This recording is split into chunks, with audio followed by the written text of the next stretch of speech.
Are you struggling to get funding for a company? Then value inflection points might be just what you need to know. Coming up now.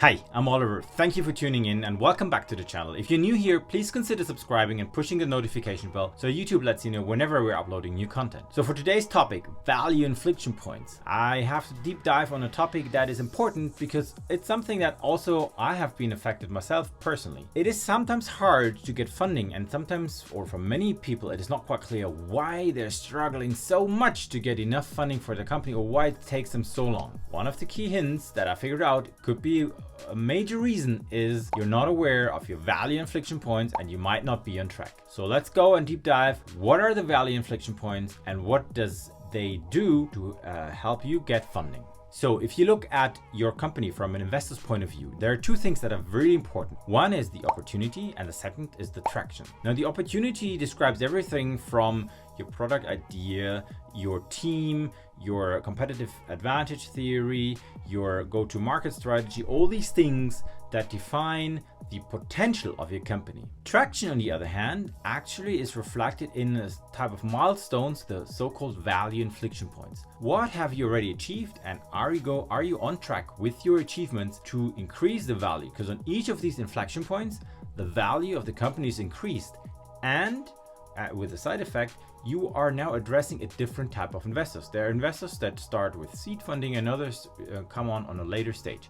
And you have to know where you are with your company and what to achieve next so that it's clear for any outsider what your company is all about and what is the current status of it. Now, if you go on a traditional way of talking to investors, people talk about A, B, C rounds or seed funding, all these things, but they're not really specific on what you are achieving, what you have achieved, and what you're looking for in the next stage. There were some people that came up with the theory or the description of value inflection points, very clear and distinct points in time and product that describe how you should or what you should do until that stage. So it all starts off with the minimal viable category. This actually describes what is your playing field you're trying to play with. At the end, you don't want to play in a playing field that is already defined by a larger competitor because they define the rules. You want to start in a field where you are the first one, where you define the rules so you can actually build it up yourself. So the next thing is the initial product release, which is the first product that is already